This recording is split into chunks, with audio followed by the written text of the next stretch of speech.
dancing all night long. You shake that, I just juice it. I love the way you move that.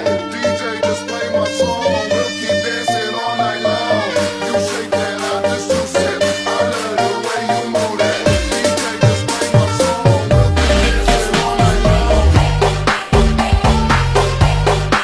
Perkenalkan, nama saya Arifah Agustina Subukti, NIM 2001-2007.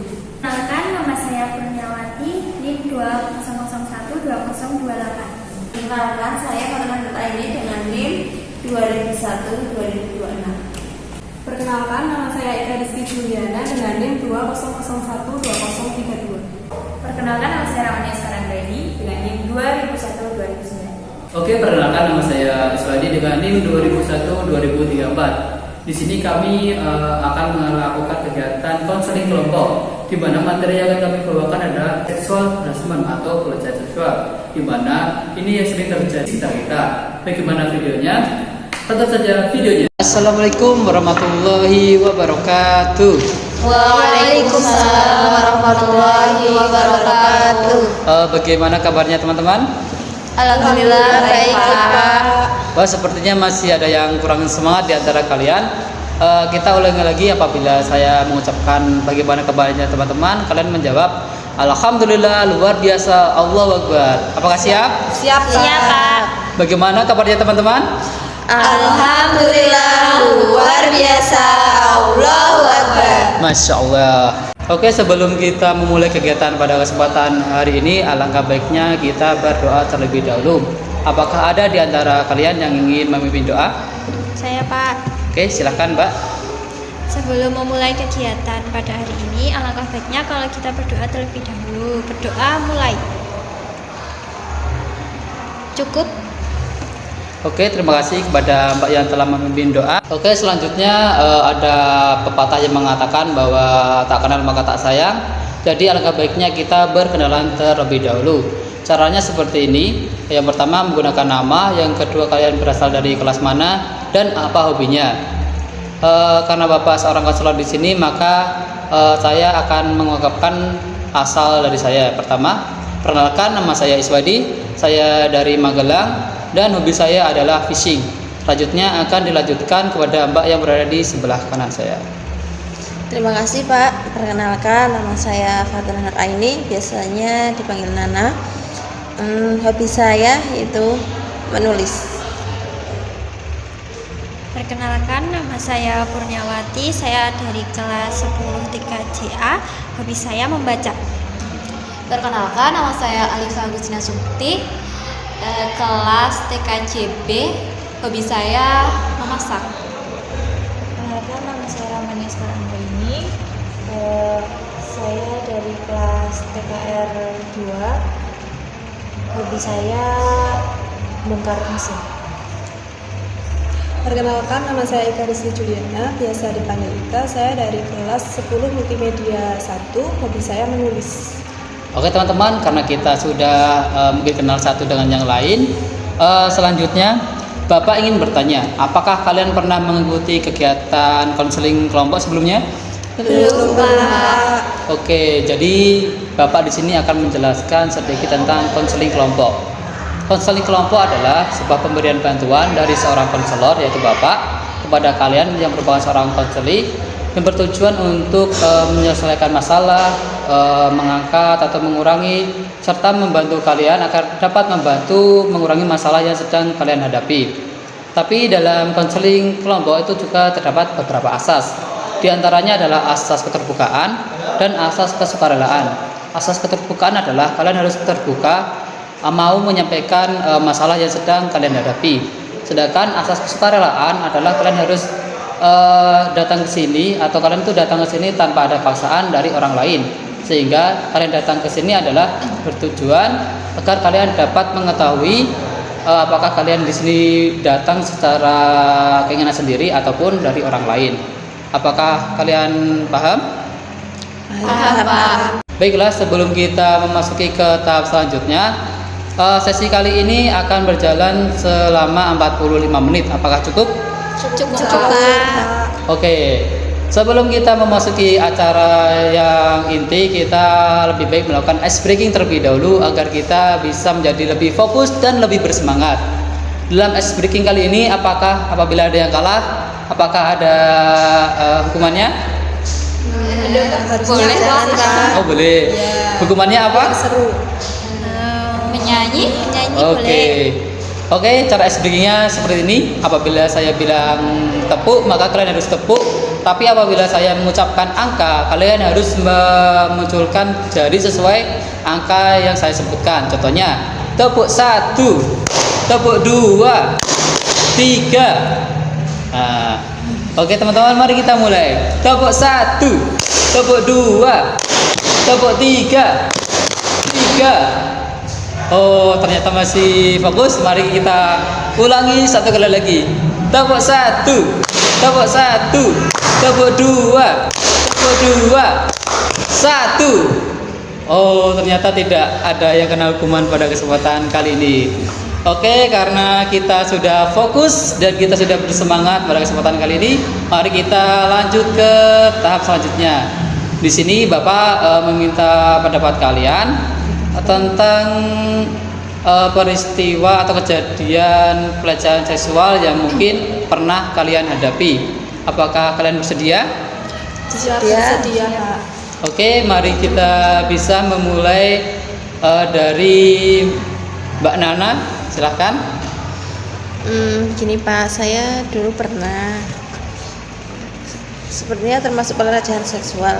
Soalnya saya dulu pernah waktu PKL itu, kan saya di sana ditugaskan bertiga. Nah, di sana itu ada seorang bapak yang kerja di situ, karyawan di tempat saya PKL itu. Nah, di situ tuh saya pernah sering dikasih jajanan kayak gitu, bapak sering dibawain makanan. Nah, saya tanya sama teman-teman saya yang lainnya, bapak itu nggak kayak gitu sama teman-teman saya yang lain. Nah, pernah terus waktu-waktu saya sama saya itu harus ikut sama bapak itu mengambil suatu barang di tempat lain. Nah, pada waktu itu tiba-tiba kan kita itu cuma berdua Pak berangkatnya. Nah, tiba-tiba pas waktu di dalam mobil, bapak itu memegang tangan saya dengan, ya menurut saya sudah tidak wajar lagi Pak. Terus saya tuh jadi takut, risih gitu sama bapaknya. Terus sejak saat itu saya menjadi takut kalau berpergian sama orang, cuma berdua aja. Oke, selanjutnya siapa yang ingin dari kalian menceritakan peristiwa yang kalian alami? Saya Pak. Jadi dulu tuh saya pernah upload foto di media sosial. Nah, terus ada cowok yang berkomentar tentang foto saya. Nah, komentarnya itu dengan kata-kata yang tidak senonoh. Nah, saya sangat merasa terganggu dengan hal tersebut, sampai saya itu trauma kalau mau posting foto atau upload foto itu. Saya takut nanti kalau ada yang berkomentar kayak gitu lagi. Nah, semenjak saat itu saya jadi menjaga jarak juga sama lelaki, kayak trauma gitu Pak. Selanjutnya siapa? Saya Pak. Ya. Saya pernah mengalami kejadian yang kurang mengenakan. Nah, waktu itu setelah pulang dari kerja kelompok, malam hari saya melewati warung. Nah, di warung itu ada sekelompok laki-laki. Terus dia catcalling saya. Saya tersinggung dong.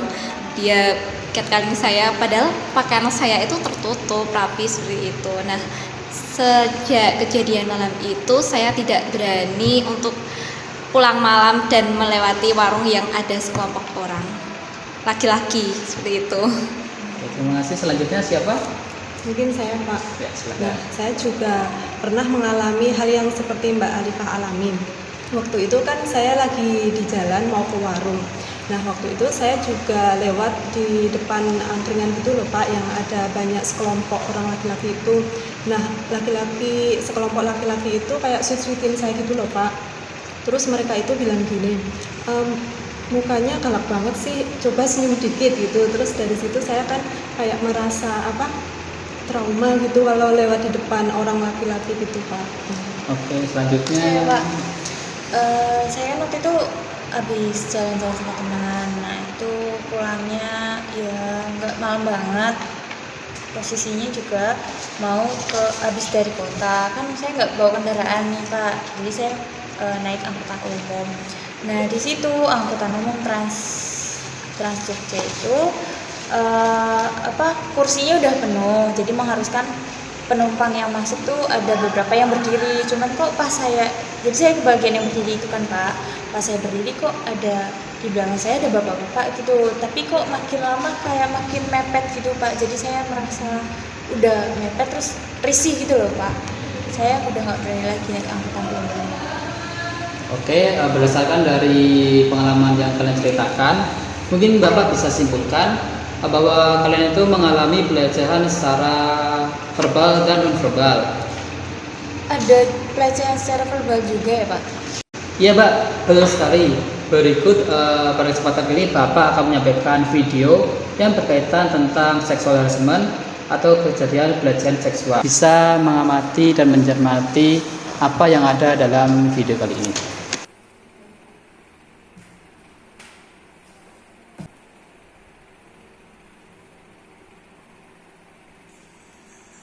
Assalamualaikum warahmatullahi wabarakatuh.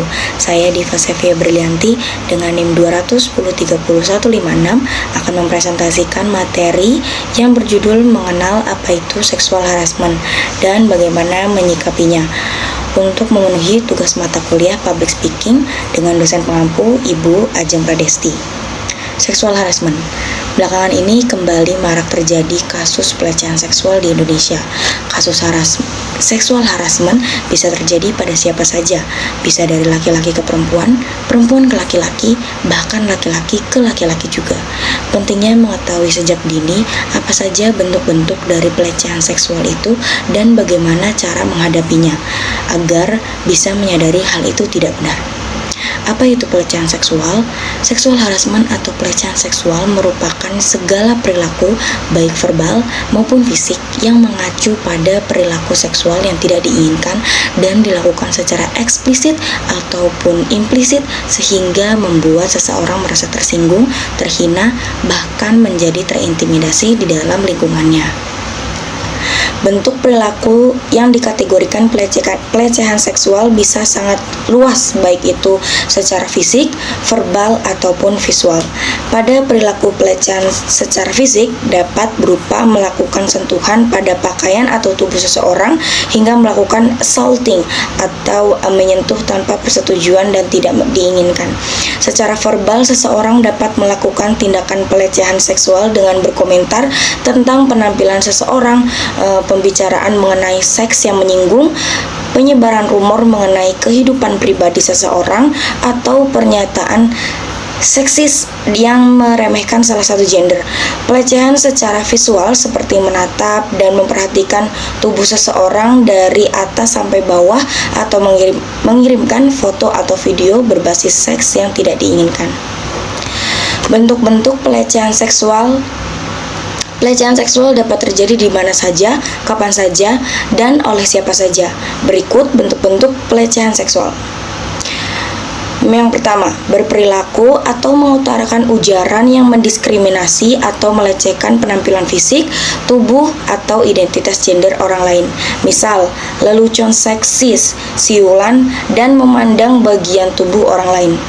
Yang kedua, menyentuh, mengusap, meraba, memegang, dan atau menggosokkan bagian tubuh pada area pribadi seseorang. Mengirimkan lelucon, foto, video, audio, atau materi lainnya yang bernuansa seksual tanpa persetujuan penerimanya dan atau meskipun penerima materi sudah menegur pelaku. Menguntit, mengambil, dan menyebarkan informasi pribadi termasuk gambar seseorang tanpa persetujuan orang tersebut. Mengintip orang yang sedang berpakaian, membuka pakaian seseorang tanpa izin orang tersebut, membujuk, menjanjikan, menawarkan sesuatu, atau mengancam seseorang untuk melakukan transaksi atau kegiatan seksual yang sudah tidak disetujui oleh orang tersebut. memaksakan orang untuk melakukan aktivitas seksual atau melakukan percobaan pemerkosaan, melakukan perbuatan lainnya yang merendahkan, menghina, melecehkan, dan atau menyerang tubuh dan atau fungsi reproduksi seseorang karena ketimpangan relasi kuasa dan atau gender. Dampak pelecehan seksual bagi para korban. Dampak korban pelecehan sangat beragam, dapat bersifat psikologis dan terkait dengan lingkungan tempat korban mengalami pelecehan tersebut.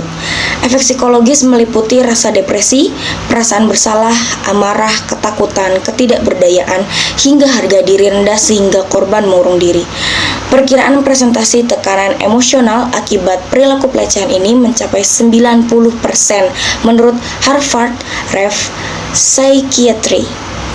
Keluhan somatik yang sering muncul pada korban pelecehan berupa gangguan tidur, mimpi buruk, nafsu makan yang menurun, gangguan saluran cerna, hingga penurunan berat badan. Dampak-dampak tersebut tentunya mengganggu aktivitas korban sehari-hari dan dapat menurunkan kinerja korban. Mengenali tanda-tanda korban mendapat pelecehan. Kebanyakan korban akan merasa takut mengungkapkan pelecehan seksual yang ia alami, baik karena diancam oleh pelaku atau karena menganggap pelecehan yang terjadi diakibatkan oleh kesalahan dirinya sendiri. Meski demikian, ada beberapa tanda yang bisa ditunjukkan oleh korban saat ia mengalami pelecehan seksual. Di antaranya, kehilangan konsentrasi, kesulitan mengendalikan emosi, sangat tertutup dan menarik diri dari lingkungan sekitar, terlihat sedih, cemas, atau takut berlebihan. Cara menyikapi pelecehan seksual. Mengingat pelecehan seksual sulit dihindari, wanita wajib mengetahui bagaimana cara menghadapi pelaku pelecehan. Wanita perlu memutuskan respons terbaik pada setiap bentuk pelecehan. Saat mengalami pelecehan, jangan takut untuk memberitahu keluarga, teman, kelompok perempuan karena mereka bisa memberikan informasi, saran, dan dukungan. Meski begitu, hanya korban yang bisa memutuskan respon paling tepat dan baik. Berikut strategi yang bisa dilakukan, yaitu jangan takut untuk mengatakan tidak kepada pelaku pelecehan. Beritahu seseorang atas kejadian yang dialami dan jangan menyimpannya untuk diri sendiri. Berdiam diri hanya membuat masalah tersebut tidak terselesaikan. Ketika kamu memberitahu orang lain, mereka dapat membantu dan melindungi orang lain agar tidak menjadi korban selanjutnya. Cari tahu siapa yang bertanggung jawab untuk mengatur dan mengadili tindak pelecehan di daerah atau wilayah tempat tinggal. Setiap wilayah pasti memiliki kebijakan untuk kasus pelecehan seksual. Kalau kamu mengalami gangguan psikologis yang cukup parah akibat dilecehkan, sebaiknya temui psikolog atau terapis. Tenaga medis dapat membantu memulihkan kesehatan mental dan memahami masalah korban akibat pelecehan seksual. Jangan pernah takut untuk membuka suara jika kalian atau kita mendapatkan pelecehan seksual. Semoga kita semua dilindungi dari hal-hal tidak mengenakan seperti itu. Sekian yang dapat saya sampaikan. Saya ucapkan terima kasih. Wassalamualaikum. Bagaimana teman-teman? Apakah sudah jelas? Apakah ada yang mau ditanyakan? Saya Pak. Ya, silakan. Lalu apa ya Pak yang sebaiknya kita lakukan? Baik, mungkin dari teman-teman ada yang sudah tahu bagaimana cara menghadapi atau menyikapi hal seperti ini. Silakan sampaikan pendapat kalian. Kalau saya mungkin melupakan hal tersebut, ya walaupun kita tidak langsung lupa, kita harus menjaga diri kita lebih hati-hati lagi. Selanjutnya silakan. Kalau saya terkait dengan pelecehan yang saya alami, saya akan lebih hati-hati Pak. Terus misalnya saya mau upload foto gitu, saya filter jadinya nggak semuanya bisa melihat, mungkin cuma teman-teman perempuan saya seperti itu. Oke, selanjutnya. Kalau saya mungkin sebisa mungkin ketika melewati jalan pada malam hari, saya mengajak teman, tidak sendiri gitu loh. Kalau saya sebisa mungkin nyari ke tempat yang dipisahkan gitu Pak, yang cewek-cewek, yang cowok-cowok gitu. Oke, bagus. Jadi teman-teman sudah mengetahui bagaimana cara untuk mengatasi masalah tersebut. Jadi apakah ada pendapat lain? Maaf Pak, tapi saya masih takut Pak kalau misal lewat di depan sekelompok orang laki-laki gitu loh Pak. Oh iya Mbak, jadi mulai sekarang Mbak itu harus lebih berani menghadapi situasi tersebut. Bapak sangat menghargai keberanian kalian untuk menghadapi masalah yang sedang kalian hadapi. Menunjukkan betapa kuatnya kalian dalam menghadapi masalah tersebut. Yakin kalian bisa menghadapi masalah tersebut. Kalian harus bisa menjadi orang yang percaya diri dan tetap aktif dalam kehidupan sehari-hari seperti biasanya. Jangan jadikan masalah ini menjadi penghalang buat kalian untuk melangkah untuk kedepannya. Oke teman-teman, bagaimana perasaan kalian? Apakah menjadi lebih baik? Sudah agak mendingan Pak. Baik, jadi apakah kalian sudah mampu mengatasi masalah trauma tersebut? Sudah ada gambaran mendingan, Sudah agak mendingan gitu. Lalu apa yang bisa kalian simpulkan pada hasil kegiatan konseling pada hari ini?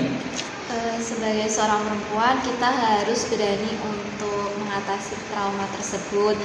Kita harus mencintai diri sendiri, bisa jaga diri baik-baik, dan lebih berhati-hati lagi.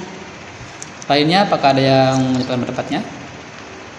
Mungkin sebagai perempuan kita harus lebih meningkatkan value kita supaya laki-laki juga menghargai keberadaan kita. Oke, terima kasih kepada Mbak Nana. Apakah ada yang menyampaikan lainnya? Kalau saya mungkin dalam konseling ini saya lebih tahu ya Pak tentang pelecehan seksual, terus dari teman-teman juga ada gambaran gitu untuk saya menyikapi pelecehan seksual dan menjaga diri seperti itu. Apakah ada yang lain yang mau menyampaikan? Sepertinya cukup Pak. Oke. Kalau sudah dirasa cukup, kita akhiri sesi konseling pada hari ini. Baiklah, terima kasih kepada teman-teman yang sudah bersedia mengikuti kegiatan konseling kelompok pada kesempatan kali ini. Selaku konselor, Bapak minta maaf apabila ada salah kata, salah perbuatan yang keluar dari mulut Bapak, baik disengaja maupun tidak disengaja. Karena kita sekarang sudah berada di penghujung acara, marilah kita tutup kegiatan pada hari ini dengan berdoa. Apakah di antara kalian yang ingin menjadi pemimpin doa? Saya Pak, saya. Ya, silakan. Demikian kita tutup sesi konseling kelompok pada siang hari ini dengan membaca mendalam bersama-sama. Alhamdulillahirrahmanirrahim. Oke teman-teman, mari kita berikan aplaus kepada diri kita terlebih dahulu. Sekian dari Papa. Wassalamualaikum warahmatullahi wabarakatuh. Waalaikumsalam warahmatullahi wabarakatuh.